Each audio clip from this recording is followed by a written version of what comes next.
네, 가끔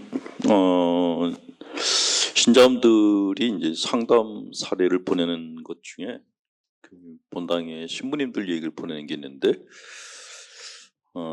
성경에 모든 답이 있으니까 다른 공부하지 말아라, 그렇게 얘기하는 분도 있고, 기도만 하면 된다, 뭐 다른 건 다 필요 없다라고 얘기하는 분들도 계시다 그래요. 네, 그런 분들을 이제 우리가 근본주의자라고 얘기를 하는데, 그냥 모든 것의 답은 성경에 있다라고 이야기하는 게 틀린 말은 아닌데 맞는 말도 아니죠. 몸이 아플 때 성경을 보면 몸이 낫진 않거든요. 몸이 아플 때는 당연히 의학서적을 봐야 되고 병원에 가야 돼. 각 그 전문 분야마다 필요한 학문이 있는데, 그런 학문들이 다 필요 없고 오로지 성경만 필요하다라고 주장하는 건 좀 억지다라는 생각이 듭니다. 근데 그분들이 제일 부정하는 것 중에 하나가 이제 심리학이에요. 심리학이 무슨 소용이 있냐? 기도하고 묵상만 하면 된다라고 얘기를 하는데, 틀린 말이죠.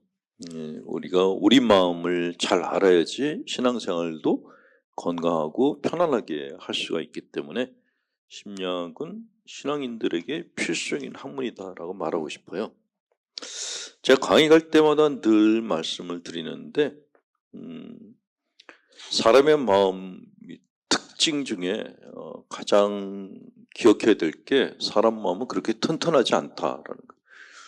정신의학자들이 사람 마음은 순두부 같다, 뭐 혹은 어린아이 살 같다라고 얘기하는데, 그거를 좀 유념을 해줬으면 좋겠다는 생각이 들어요. 자기는 남들이 누가 뭐라 그래도 자기는 뭐 끄떡없다라고 이야기하는 사람들이 가끔 있는데, 그런 사람들도 누가 싫은 소리 하면은 밤새 알아요. 끙끙 앓고 뭐 밤에 뭐 그걸 죽여버릴까 말까 그냥 혼자서 화병 걸려가지고 이렇게 부글부글 끓는 경우가 굉장히 많거든요. 그런 이유가 우리 마음이 약해서 그런 거예요. 누가 나를 건드렸는데 내가 맷집이 좋으면은 누가 건드려도 별로 아프지 않아요. 그런데 몸의 맷집은 그런데 사람 마음의 맷집은 굉장히 약해요. 살살 건드려도 아파요. 우리 마음에 상처를 주는 거는 주로 말이거든요. 다른 사람들이 나한테 해주는 말 때문에 마음이 몸살을 앓는 경우가 허다합니다. 더군다나 이제 종교를 가진 분들은 종교 언어 때문에 굉장히 많은 상처를 받는 경우들도 있어요. 그래서 사람 마음의 특징에 대해서 아실 필요가 있고, 특히 우리 마음이 그렇게 강하지가 못하고 약하다는 것을 늘 생각하셨으면 좋겠습니다. 자, 우리는 우리 마음이 이렇게 약하기 때문에 하나의 호신술 같은 걸 갖고 있습니다.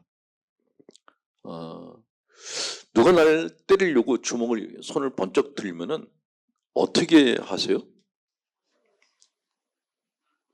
예수님이 말씀하셨으니까 제가 오리병을 치려고 그러니까 내가 왜 뺨을 대야 되지 않을까?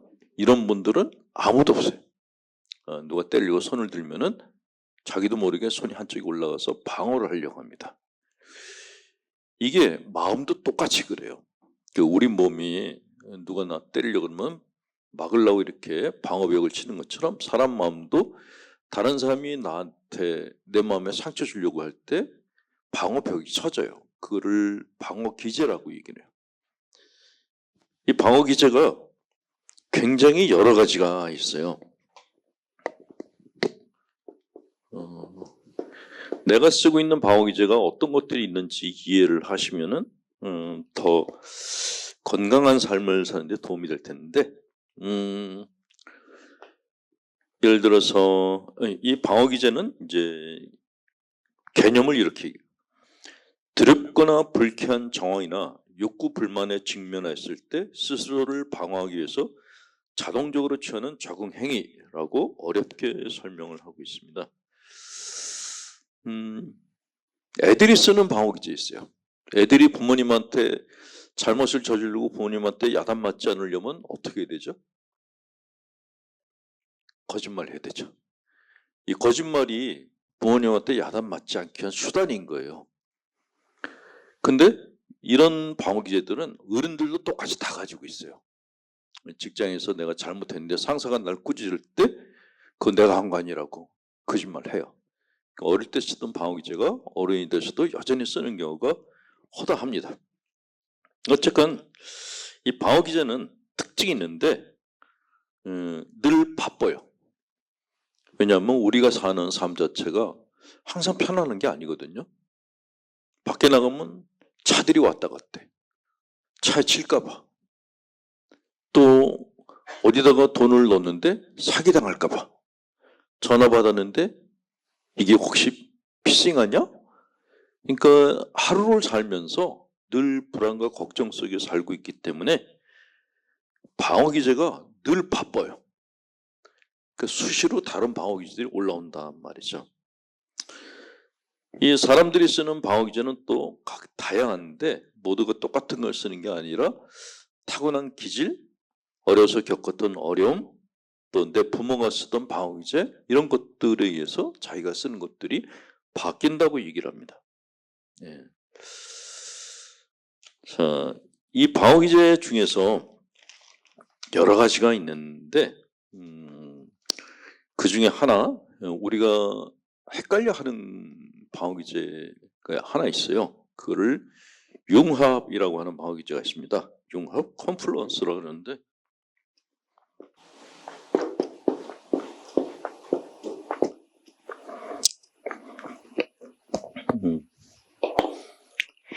심리학에서는 게슈탈트 심리학에서는 이거를 이제 접촉 경계 혼란이다라고 얘기를 합니다.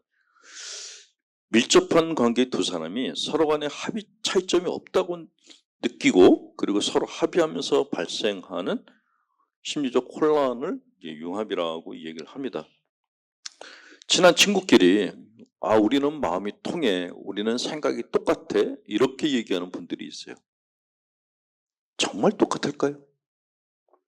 정말 마음이 하나가 될까요? 그렇게 안 되거든요.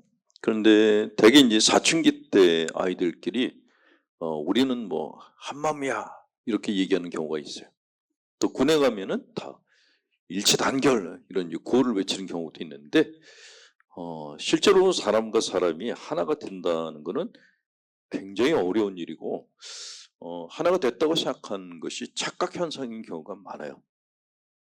그럼에도 불구하고 늘 하나가 됐으면 좋겠다라는 바람을 이야기하는 분들이 많습니다. 그 대표적인 게 이제 결혼식 때 주례자들이 신랑 신부한테 뭐라 그래요? 부부는 일심동체고 평생 한마음이 돼서 살고 이런 주례사를 해요. 정말 비현실적인 그런 요구를 하는 거죠. 여러분들은 결혼해서 살아보시니까 어떠세요? 배우자하고 살아오시면서 배우자하고 나는 의견의 차이 없이 늘 한마음 한뜻으로 살아왔다. 그런 분들 혹시 계세요? 우리 부모는 의견 충돌한 적이 한 번도 없다. 늘 의견이 똑같았다. 식당에 어디 가자 그러면 나도 거기 좋은데? 영화 보자 그래도 나도 그게 보고 싶었는데 이렇게 우리는 늘 의견의 일치를 보며 살아왔다 하는 부부 계시면은 그 병원에 보내야 돼요. 그 정말 이상한 거죠. 예. 한쪽이 포기를 한 거예요. 자기 거를. 싸우기 싫으니까 뭐 그렇게 해 이렇게 해서 하나인 것처럼 보이는 거지 실제는 안 그렇다라는 거죠. 제가 어떤 부부 중에 그런 케이스를 본 적이 있는데 남편이 엄청 부인을 잘 챙겨요. 그 부인을 철마다 새 옷을 사줘요. 근데 그 부인한테 제가 물어봤어요. 남편이 참 대단하다고. 딴 집 남편들은 옷은커녕 뭐 옷 사달라고 그러고 난리 치는데 형제는 어떻게 철마다 그렇게 새 옷을 사주냐 그랬거든요. 근데 그 자매가 별로 이렇게 행복한 얼굴이 아닌 거예요. 근데 남편 칭찬을 하는데 그래요 이러질 않고 그냥 가만히 있어요. 그 남편이 굉장히 잔정이 많은 분인데 좋지 않으세요? 그때 그 자매가 살아보세요 그러는 거예요. 아니 그렇게 잘해주는데 그게 뭔 소리냐 그랬더니 내가 입고 싶은 옷을 사주는 게 아니라 지가 사주고 싶은 옷을 사준다는 거예요. 돈을 주고 네가 가서 사 입어 이렇게 하면 좋은데 그런 적이 없고 항상 자기가 옷을 사다가 준대요. 근데 그런 경우를 이제 그런 경우에는 이제 받는 사람도 기쁨이 없는 거죠. 자, 융합 경우가 이런 경우에 융합이라고 얘기를 하는 겁니다.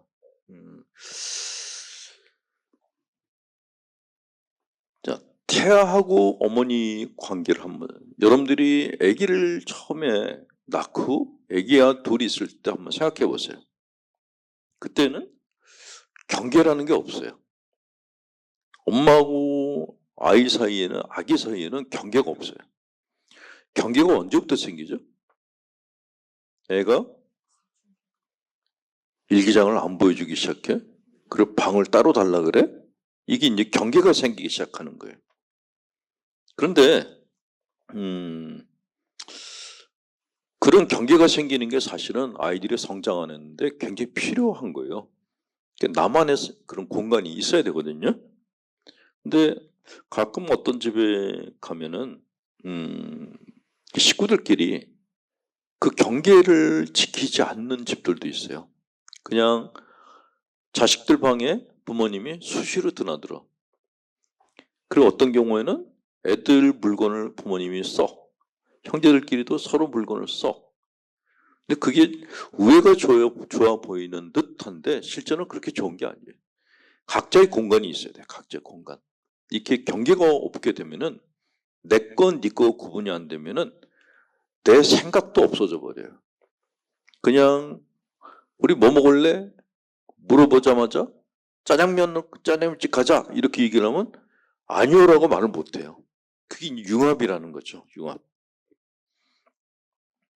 자, 융합이라는 관계는 서로가 하나의 개체인 것처럼 착각하면서 사는 것, 우리라는 보호막 속에 들어가서 안주하고 사는 것, 겉으로 보기에는 서로 위해주고 보살펴주는 사이인 것처럼 보이지만 내면적으로는 독립적으로 행동하지 못하고 의존관계에 빠져 있는 상태, 이것을 융합이라고 합니다.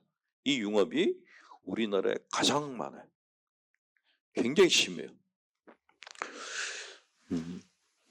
자, 이 융합에서는 두 개인이 똑같다는 것이 불가능하다는 걸 인정을 안 해요. 만약에 내가 저 사람하고 좋은 관계를 맺기 위해서 저 사람의 마음을 상하지 않기 위해서 내가 취할 수 있는 방법 어떤 게 있을까요? 아니, 부부관계도 그렇고 친구관계도 그렇고 내가 좋아하는 사람의 마음을 상하지 않게 하는 방법은 저 사람이 싫어하는 걸 안 하는 거예요. 그러니까 순응하는 거죠. 근데 순응하는 게 좋은 게 절대로 아니라는 거예요. 많은 엄마들이 자식이 착하고 순종적이길 바라세요. 애들이 크지를 못해요. 또 오히려 부모님한테 반항하고 뭐 집도 나가보고 사고 쳤던 애들이 나중에 어른이 돼요. 근데 어릴 때부터 늘 부모님 말씀 잘 듣는 애들은 자기 게 없어요.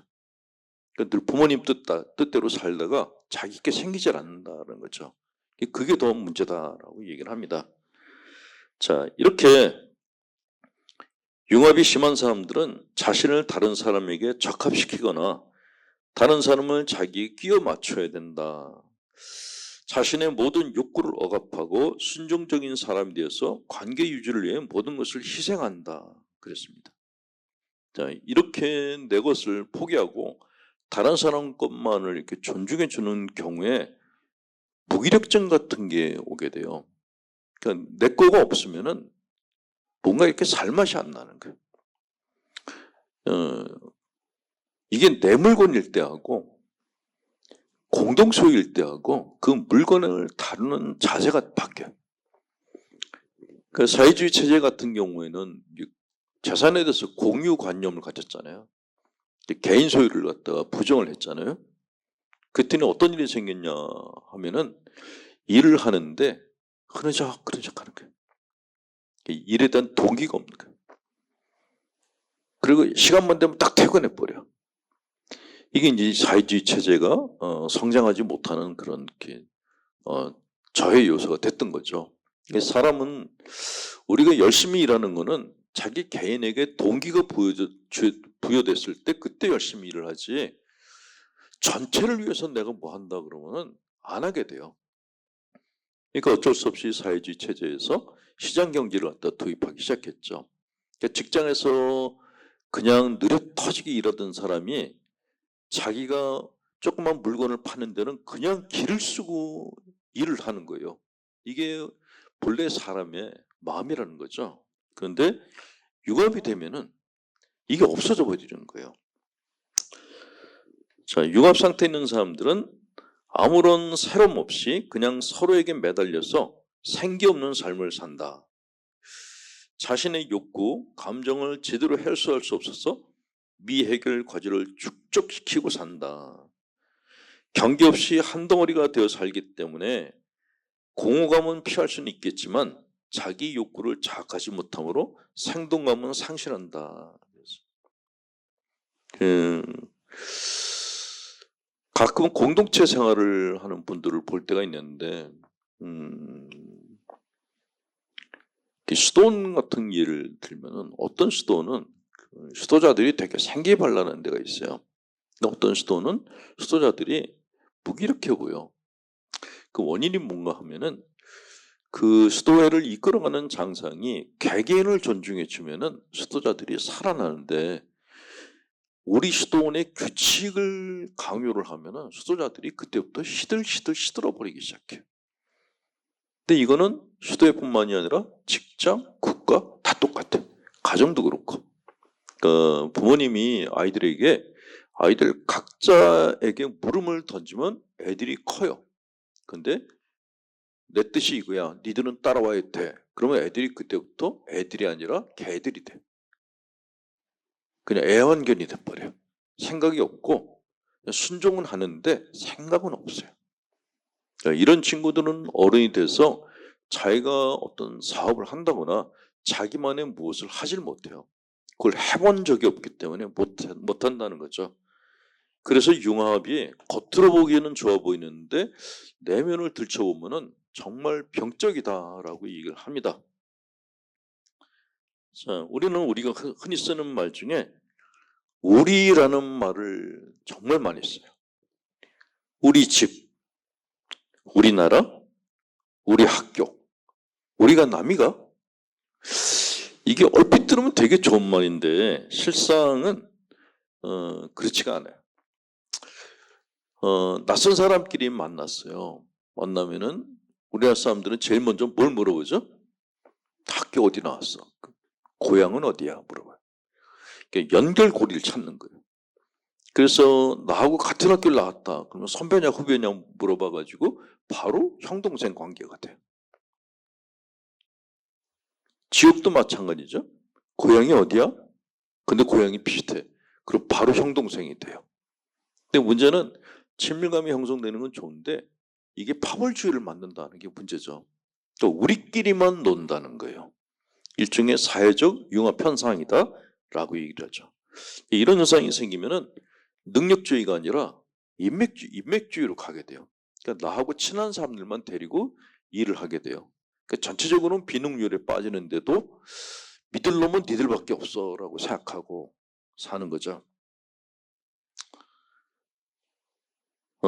태평양 쪽에 섬의 원주민들 이야기를 들은 적이 있는데 그 섬이 워낙 유명한 섬이기 때문에 얘기를 하면 금방 아실 것 같은데 또 섬의 지명을 얘기하면 요새는 SNS 때문에 금방 퍼지더라고요.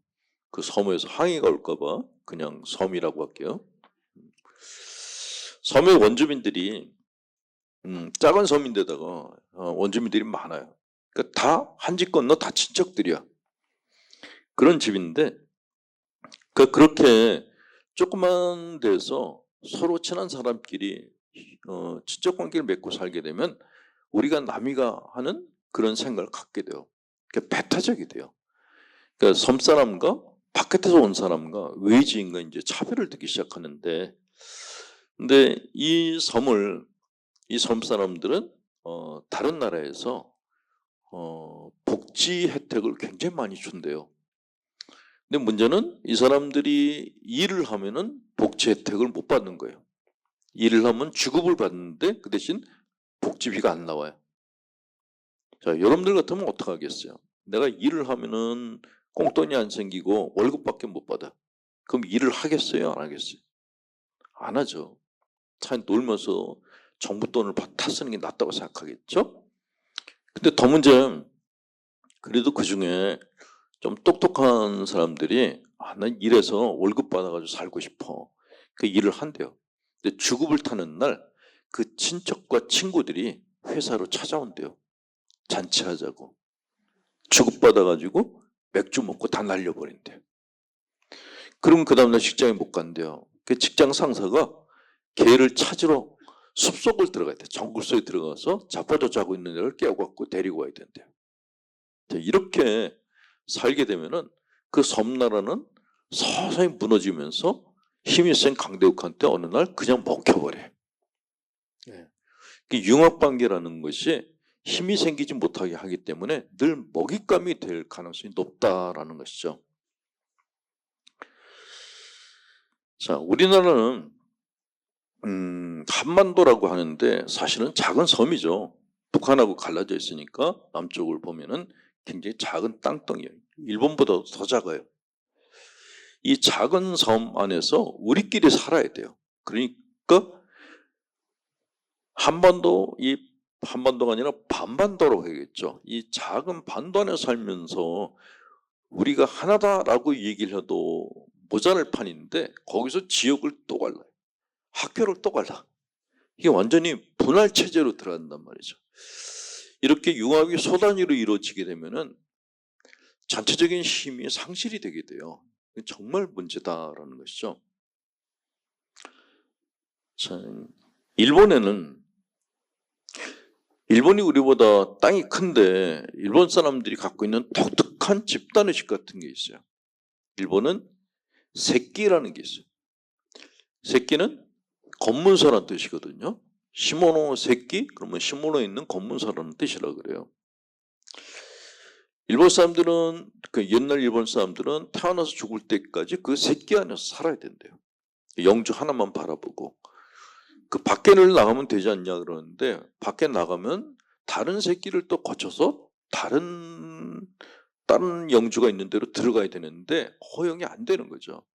그러니까 일본의 순교자들이 도망을 안 가고 자기가 사는 동네에서 죽은 이유가 밖에 나가도 죽기 때문에 차라리 안에서 아는 놈한테 죽는 게 낫다 그래서 남아 있었다고 그래요. 그러니까 일본이 우리보다 땅이 큰데 굉장히 작은 면적 안에서 살았던 그런 민족이에요. 그래서 이 사람들이 속내를 안 보이는 거예요. 늘 그 좁은 데서 아는 사람끼리 지내야 되니까 속을 보이면 안 되는 거예요. 그게 지금까지 내려와서 일본 사람들은 속을 안 보인다라는 그런 이야기를 듣는 거죠.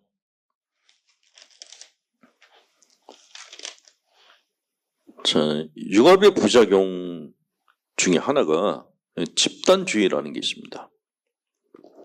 이 집단주의가 굉장히 위험한 것이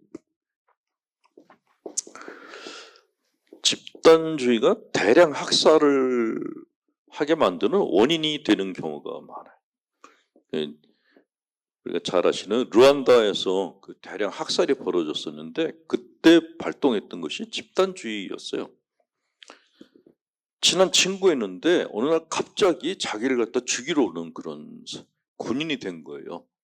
그런 황당한 일들이 벌어졌던 것이 루안다였었는데 어떻게 사람이 갑자기 이렇게 그 적개심을 품는 살인범으로 바뀔 수가 있는가? 이거에 대해서 1960년대 MIT 대학원생이었던 제임스 스토너라는 학생이 위험 감수라는 그런 문제를 갖고 이제 연구를 했어요. 근데 내린 결론이 뭐냐면 우리는 어떤 일에 대해서 결정을 내리는데 개인이 내리는 게 있고 집단이 내리는 결정이 있어요. 이제 두 가지가 있거든요. 그런데 개인이 내린 결정보다 집단이 내린 결정이 훨씬 더 위험한 경우가 많다라고 그 결과를 발표를 했습니다.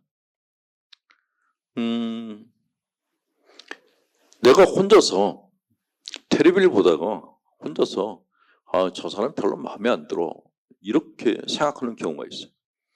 혼자서 텔레비 보다가 저 새끼 죽여버려야 돼, 뭐 저게 사람이야 이렇게 외치는 경우는 거의 없어요.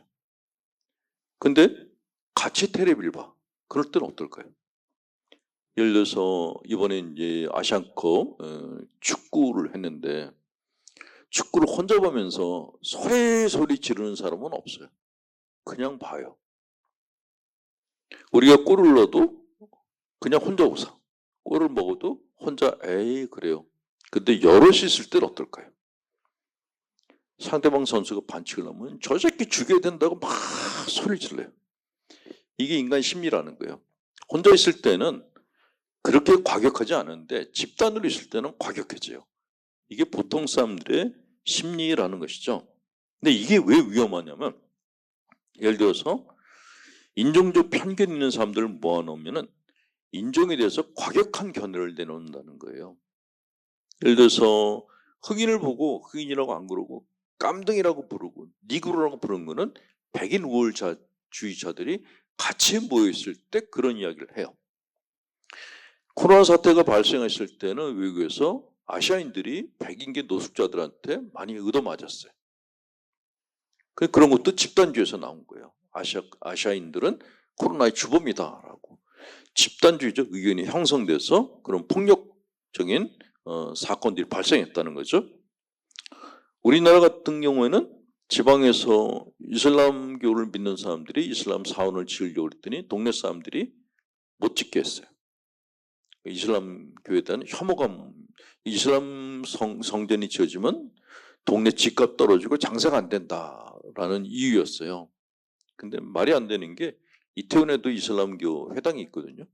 거기는 집값이 다 비싸요.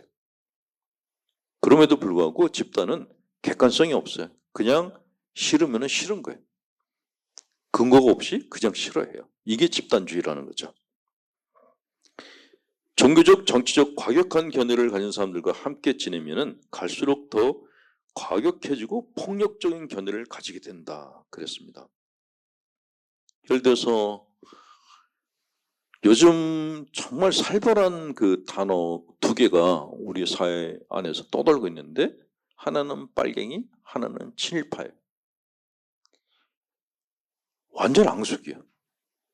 그러니까 빨갱이라는 단어는 굉장히 피냄새가 너무 많이 나. 너무 많은 사람이 빨갱이라는 그런 이름으로 고분당하고 죽었거든요. 친일파라는 것도 이것도 만만치 않아요. 근데 빨갱이라고 부르는 사람과 친일파라고 부르는 사람들은 서로 앙숙관계예요. 그러니까 저쪽에서 나를 빨갱이라고 부르면 나는 저쪽에 대해서 친일파라고 불러요. 그렇게 갈라져 있거든요. 근데 개인으로 있을 때는 그런 말을 안 하는데 꼭 집단으로 모이면 극단적 언어를 사용해요. 이게 사람이에요. 사람은 자신과 같은 의견이나 태도를 가진 사람과 함께 있으면 기존에 가진 생각과 태도가 강화된다. 그래서 어렴풋하게 생각하는 것들을 공공연하게 표현하게 된다. 집단은 개인에 비해서 독단적, 비합리적 행동을 정당화하고 자신들의 행동을 도덕적인 것으로 여기고 외부인에 대해서는 틀에 박힌 견해를 형성하는 경향이 있다. 게다가 의지가 강한 사람이 집단 토론을 이끌면 다른 사람에게 압력을 가해서 동조하게 되고 만장일치 환생을 이끌어낼 수 있다. 그래서 만장일치는 있을 수가 없어요. 생각이 다 다른데 어떻게 만장일치가 있을 수 있겠어요? 만장일치는 집단의 압력에 의해서 생기는 거예요. 제가 이제 사회주의 국가들 여러 나라를 다녔는데 특히 이제 북한 같은 경우에 이 젊은 김정은이 뭐라고 얘기를 하면 다 그냥 갈매기 박수 치잖아요. 어떻게 다 같이 박수를 칠 수가 있겠어요? 반대하는 사람도 있는데 근데 박수 치지 않으면은 카메라에 찍히면은 그걸로 바로 숙청을 당하니까 박수를 쳐야 돼요. 이런 집단주의적인 정치 시스템은 사람들의 개성을 망가뜨릴 뿐만이 아니라 사회를 움직이는 동력원을 상실하게 돼요. 별로 안 좋은 현상이라는 것이죠. 그래서 한 사회가 살아나려면은 각자 의견이 달라야 되고 시끄러워야 돼요. 갈등이 필요하고. 이게 오히려 생동감을 줄 수 있다는 거죠. 근데 많은 사람들은 그냥 평화, 조용함 이걸 원해요. 근데 그게 가장 안 좋아요. 예. 사회는 좀 부글부글 끓는 상태가 오히려 건강해요. 자, 융합 부작용 중에 또 하나. 예. 이 융합은 사이비 교주들이 자주 사용합니다. 이 융합이라는 거를. 내가 친한 친구하고 지내왔는데 그 친한 친구가 뭔가 마음에 안 들어. 근데 그 친구한테 무슨 얘기를 해줘야 되겠는데 못해요. 못하는 이유가 뭐죠? 해주고 난 다음에 저 친구가 마음 상해 할까봐. 저 친구가 마음 상해하면 내가 죄책감을 느껴. 내가 괜히 말했나? 하는 생각을 갖게 된다는 거죠. 그러니까 융합관계에 들어가면은 균형을 깨트리는 것에 대한 죄책감이 생겨요. 그래서 차라리 말을 안 하는 게 낫겠다라고 생각해요. 그러니까 보통 우리가 어떤 조직에 대해서 건강성을 평가할 때 이 조직 안에서 각자 다른 소리가 얼마나 나는가를 보고 평가를 하거든요. 근데 조직이 무거운데 소리가 없는 조직이 있어요. 내가 말을 해서 조직에 누가 되면 어떡하지? 이런 생각을 가진 사람도 있으면 조용한데 문제가 많아. 이런 조직은 오래 못 가요. 이 고인물 같아서 썩기 시작해요. 우리가 남이가라고 하죠. 너하고 나하고 평생 직장생활 같이 할 텐데 내가 널 건드려서 좋을 게 뭐가 있겠어? 그러면 둘은 좋을지 몰라도 조직은 썩기 시작해. 이게 집단의 원리라는 거죠. 개성과 자유를 포기하고 그 대가로 얻는 안정을 깨뜨리는 행위는 서로에 대한 암묵적인 계약을 위반하는 것으로서 상대방의 분노와 짜증을 산다. 그 속칭 얘기는 내부 고발자들 있죠. 예, 내부의 문제를 밖에다가 얘기를 하면 안에서 짜증을 내는 거예요. 화를 내고 그 사람에 대해서 변절자라고 욕을 해요. 그렇게 하면서 자기들의 문제는 성찰하지 않으려고 그래요. 이런 조직이 사실 병든 조직이다라고 얘기를 하죠. 이거는 종교나 정치 어떤 시스템이나 다 똑같이 적용되는 건데, 그런데 이런 것이 가장 강력하게 드러나는 데가 언제냐면 사이비 종교들이에요. 예. 자, 인간이 느끼는 감정이 두 가지가 있는데 이렇게 강의를 이렇게 하다 보니까 대학원생들한테 강연 같다라네. 대학원생들한테 강연 때 재밌게 하더니 왜 갑자기 저렇게 어렵게 하지? 근데 양해를 구해야 될 게 이 동영상을 사실은 저는 여러분들보다 사제 수도자들한테 보여주려고 이걸 제작하는 거거든요. 그래서 제가 이렇게 그 객적은 소리를 많이 하면은 신부나 수도자들이 아이 강의 수준이 낮네 그래요. 수준 높은 강의는 들으면서 무슨 소리인지 모르고 졸리기만 한 강의가 수준 높은 강의예요. 그래서 어쩔 수 없이 이런 모드로 가는 거니까 졸린 분들은 그냥 주무세요. 뭐 딴 생각해도 괜찮고. 자, 우리가 가끔 짜증을 낼 때가 있잖아요. 식구들한테 짜증을 내고 친구들한테 짜증을 내요. 짜증을 왜 내죠? 짜증을 낼 때 내가 무슨 생각하고 있죠? 왜 내 맘대로 안 되는 거야? 이게 짜증의 기본적인 생각이에요. 왜 세상이 내 맘대로 안 되는 거야? 왜 자식이 내 맘대로 안 되는 거야? 그때 짜증을 내는 거예요. 그런데 이런 짜증을 가장 많이 내는 게 사이비 교주들이에요. 신도들한테 짜증을 내는 거예요. 근데 항상 이렇게 얘기한대요. 내가 너희들을 위해서 얼마나 많이 기도하고 애를 썼는데 니들이 내 마음을 몰라주는 거야 라고 짜증을 낸대요. 그러면 의존적인 신도들은 그냥 무조건 충성을 바친다. 돈도 내놓고 다 내놓는다는 거예요. 이 사이비교가 이런 융합관계를 가장 악용하는 대표적인 조직이다라는 거죠. 자, 집단심리에서 사회심리에서 이런 얘기를 합니다. 짜증내는 사람이 권력이 클수록 병적인 융합 현상도 심해진다. 그래서 예스맨들이 많이 생겨요. 노들을 안 해요. 자, 이렇게 하는 경우 이것은 현상을 유지하기 위한 비상수단일 뿐 서로 간에 진정한 평화는 있을 수 없다라고 얘기를 합니다. 폭력적인 장상, 폭력적인 부모, 폭력적인 정권 이런 그 존재들은 대개 아랫사람들한테 무조건 순종, 무조건 충성을 요구를 해요. 무조건적인 효도를 요구해요. 근데 이런 것이 굉장히 위험한 시도다라는 거예요. 자, 융합관계를 깨뜨리는 시도에 대해서는 자신의 안전에 대한 심각한 위협으로 느끼고 갈등이나 불일치를 용납하지 못한다.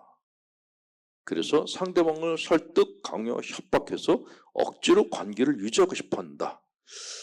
의견의 불일치가 생기면 대화를 통해서 의견을 조율하거나 서로 의견이 다르다는데 합의해야 되는데 그럴 능력이 없다. 무슨 수단을 써서라도 융합관계로 돌아가려고 한다. 그래요. 여러분들이 이렇게 우리나라 그 통치자들을 한번 보세요. 늘 이렇게 그 자기 의견에 반대되는 사람은 극단적인 언어로 이렇게 적으로 몰아붙이고 늘 한때 국민들한테 하나가 되자라고 외치는 사람 거의 다 독재자들이에요.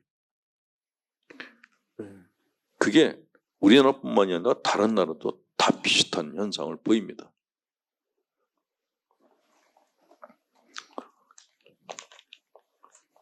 그럼 본당 신부들은 어떨까요? 사이비 교주들하고 별로 다를 게 없어요. 신자들의 개개인 의견을 존중해 주는 게 아니라 이렇게 내 생각이 옳아. 그러면은 내 생각이 옳다고 생각하는 순간에 신자들은 나한테 의존적이 돼야 되고 그 본당은 융합관계 안에 빠져. 본당 신부에 대해서 한마디도 말을 못해.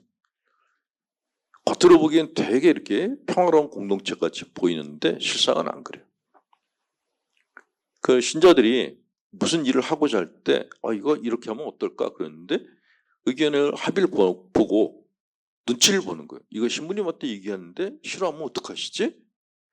부모 눈치 보는 애들 있잖아요. 똑같이 신자들이 본당 신부 눈치를 보는 것은 본당 신부가 융합관계를 만들려고 그래서 그렇다라는 거죠. 그러니까 사이비 교주들하고 비슷하게 사목을 하는 그런 신부들도 적지 않아요. 대개 그런 신부들이 강론 때 야단들을 많이 쳐요. 강론 때 이렇게 이렇게 성당에 와주셔서 감사합니다. 이런 얘기가 아니고 마치 성당에 오는 것을 본인이 허락한 듯이 난리를 치는 신부들이 있어요. 그런 신부들이 바로 융합관계를 유지하려는 그런 사목자들이에요. 그런 신부님들은 어떻게 해야 되는가?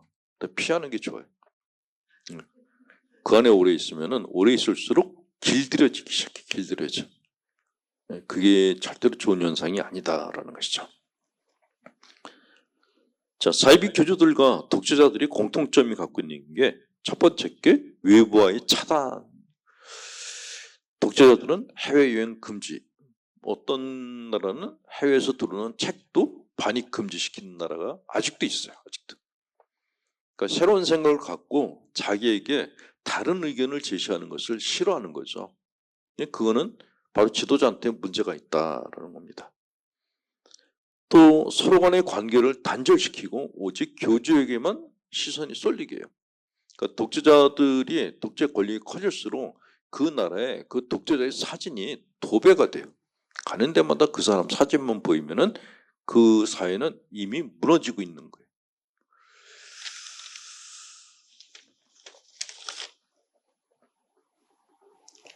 자, 이 융합에서 가장 심각한 것은 사실 부모 자식 관계인데 가끔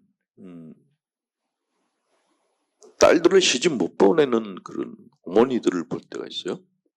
딸을 시집 보내야 되는데 드라마를 봤더니 시집 가가지고 남편한테 얻어맞고 시어머니한테 머리털 뜯기는 걸 보고 나 우리 딸 못 보내겠다. 그래서 당신이 끼고 있는 거예요. 그 심지어 어떤 집은 딸 머리를 밀어버렸어요. 사내처럼. 시집 못 가게. 그런 집도 있었고, 그럼 요즘은 딸이 시집 가서 시집살이를 조금이라도 한다 그러면 엄마가 바로 이혼시켜요. 요새는 엄마들이, 친정 엄마들이 굉장히 세졌어요. 딸을 바로 이혼시키고 그냥 우리 집에 들어가 살아. 그래서 엄마하고 딸이 사는 경우가 있어요. 그런 엄마와 딸을 만나면은 특이한 게 옷을 똑같은 걸 입어. 그 누가 엄마고 누가 딸인지 구분이 잘 안 돼. 그냥 누이동 서로 이렇게 언니 동생 같은 그런 관계인 경우가 있어요. 근데 그런 것들이 융합이라는 거예요. 그러니까 나이가 차면은 자기가 선택한 거에 대해서 자기가 책임을 져야 돼요. 근데 아이가 선택한 거를 부모님이 책임지려고 그래. 그러면 아이들은 덜 떨어진 애들이에요. 미숙아가 돼요. 일찍 태어난 애들이 미숙아가 아니고 부모로부터 독립이 안 된 애들이 미숙아예요. 이거는 남자애들도 똑같아요. 마음보이라 그러잖아요. 부부싸움 했는데 엄마한테 전화 걸어서 제가 나하고 싸우고 있는데 내가 어떻게 해야 돼? 라고 엄마한테 물어보는 거예요. 만약 여러분들 사이가 그런 사람이라면 어떨까요, 마음이? 네, 별로 안 좋겠죠. 네. 그런데 요즘 그런 애들이 점점 늘어나고 있어요. 점점. 자, 가족관계 안에서 융합, 부모-자식 관계가 지나치게 밀착돼서 분명한 경계가 형성되어 있지 않는 경우 부모가 자식이 필요한 것을 다 알아서 조달해 주기 때문에 자식은 자신이 뭐가 필요한지 무엇을 하고 싶은지 잘 모른다. 오로지 부모만 바라보고 산다. 그렇죠? 이런 문제 때문에 상담이 들어오는 것들이 꽤 많아요. 그러니까 아들이 계속 사업하면서 말아먹는데 연세가 많은 엄마가 계속 아들 사업자금을 대주고 걱정을 하는 거예요. 우리 아들이 어떻게 될지 걱정이다라고 상담 사례가 들어와요. 근데 이미 아들이 엄마한테 의존적인 관계에 길들여져 있어요. 나이가 50이 다 된 아들이 그때부터 독립한다? 이거는 거의 불가능해요. 그러니까 그런 아들들은 엄마가 죽고 나면은 바로 폐인이 되거나 노숙자가 될 가능성이 굉장히 높아요. 근데 차마 그렇게 얘기를 해줄 수는 없어서 그냥 아드님을 지금 챙기시는데 자매님 돌아가시면 아드님이 어떻게 될까요? 라고 그냥 물어봐요. 잘 될까요? 못 될까요? 그럼 답이 뻔해요. 내가 없으면은 저놈이 밥이나 제대로 먹을까 걱정된다 그래요. 그냥 맞다고 그러죠. 그렇다고. 그럼 어떻게 하면 좋을까요? 그래서 자매님이 지금 연세가 어떻게 되시냐? 70이래요. 그러니까 살 날이 얼마나 남았냐고. 뭐 길게 살아야 뭐 90이겠죠? 20년 남았어요. 20년 동안에 저 새끼를 갖다 계속 챙길 건지 자민의 행복을 위해서 살 건지 결정을 하시라고. 그게 저희들이 해줄 수 있는 답이에요. 남은 기간 동안에 누굴 위해서 살 것인가. 그거 굉장히 중요하거든요. 혹시 여기 계신 분 중에 나이 든 애들 걱정을 하는 분들이 계시다면은 생각을 바꾸실 필요가 있어요. 애들 걱정을 하면 애들이 안 바뀌어요. 절대로 안 바뀌어요. 왜냐하면 부모라고 하는 이 자동 현금 인출기가 있는데 자기가 못하라 애를 쓰겠어요. 애 안 쓰죠. 땡겨나쁜 없어야지 굶어 죽지 않으려고 일을 하려고 그러잖아요. 근데 부모한테 얘기하기만 하면 현금이 막 나와. 그러면 직장을 한 군데 안 다니고 계속 또 돌아다니기 시작해. 마음에 안 든다고. 그런 집들이 꽤 많아요. 꽤 많아. 저는 그런 집들 볼 때마다 이 무자식 상팔자라는 게 이런 거구나. 내 팔자가 상팔자구나. 많은 부모님들이 자식 때문에 너무너무 속상해 하시는데 문제는 부모님이 자식을 그렇게 키웠어요. 융합관계 때문에. 융합. 그러니까 애들은 어릴 때부터 독립을 시켰어야 돼요. 제가 아는 외국인 부부가 있는데 애들이 꼬마 때부터 일해서 용돈을 받는 습관을 들였대요. 그러니까 그냥 부모님이 돈을 주는 게 아니라 아빠 구두를 닦아야지만 용돈을 주는 거예요. 그것도 굉장히 저렴한 금액을 줬대요. 그러니까 애들이 어릴 때부터 자기 용돈은 자기가 일해서 번다는 게 몸에 배어 있다는 거죠. 근데 우리는 어떻습니까? 그 반대예요. 애가 달라 그러지도 않아도 줘요. 사업자금도 막 줘. 애는 걱정을 하는데 엄마가 걱정해가지고 막 퍼줘. 그렇게 과보를 하게 되면은 애들이 성숙하지 않아요. 자기 인생을 자기가 책임지려는 마음도 안 생겨요. 융합관계가 그래서 안 좋다는 거예요.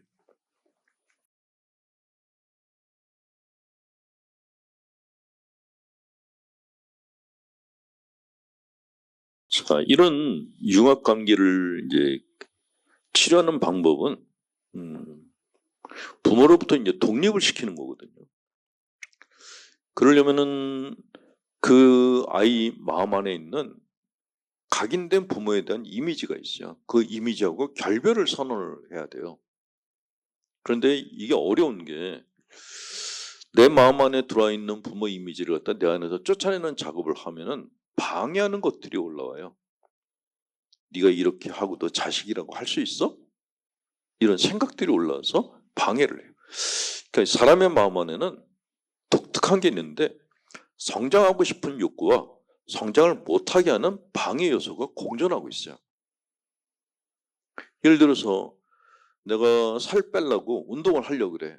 그래 열심히 운동해가지고 살을 빼서 좀 건강하게 살자. 그런데 그 결심을 한 순간 마음 다른 곳에 방해하는 것들이 있어요. 야, 그렇게 힘들게 운동해서 살 빼면 뭐하니? 그냥 편하게 먹고 사는 게 낫지 않아? 이렇게 방해하는 소리들이 있어요. 이게 평생 가치가요. 그러니까 인생을 산다는 게 참 쉽지가 않은 거예요. 쉽지가 않아. 자, 융합이라는 것은 내가 고독감을 피하기 위해서 선택하는 수단이에요. 자신감이 없어서 다른 사람의 힘을 빌리지 않으면 혼자서는 아무것도 할 수 없다고 생각될 때 융합이라는 것을 선택해요. 그러니까 내 걸 포기하고 저 사람한테 붙어서 사는 게 낫겠다고 생각할 때 융합관계를 내가 받아들이는 거죠. 근데 그걸 받아들이는 순간에 나란 존재가 없어져 버려요. 그러니까 진짜 무명시로 살다가 무명시로 죽게 돼요. 자, 이런 관계에서는 한 사람은 보호하는 위치에 있고 다른 한 사람은 보호받는 위치에 있는데 양쪽이 모두 은연중에 자신이 버림받을지도 모른다는 공포심을 가지고 있다. 그래서 서로를 필요로 하기 때문에 서로에게 새로운 일이 일어나지 않도록 서로에 대해서 견제를 한다. 서로 크지 않길 바라는 것. 부모님들이 자식이 성공하기를 바라시죠? 근데 꼭 그런 것만 아니죠. 자식이 성공하지 않길 바라는 부모님들도 많아요. 왜냐하면 성공하면은 얘가 나를 떠날 거야. 그래서 자식이 안 되기를 바라요. 자식의 성적이 좋지가 않은데 인류대학을 시험 봐서 계속 떨어지게 만들어요. 그래서 내 품을 못 떠나게 해요. 그런 아이들이 꽤 많아요. 이게 융합이라는 거죠. 네. 자, 융합에 대해서는 설명이 끝났고 너무 어렵게 했는지 많은 분들이 지금 실실 상태에 빠져서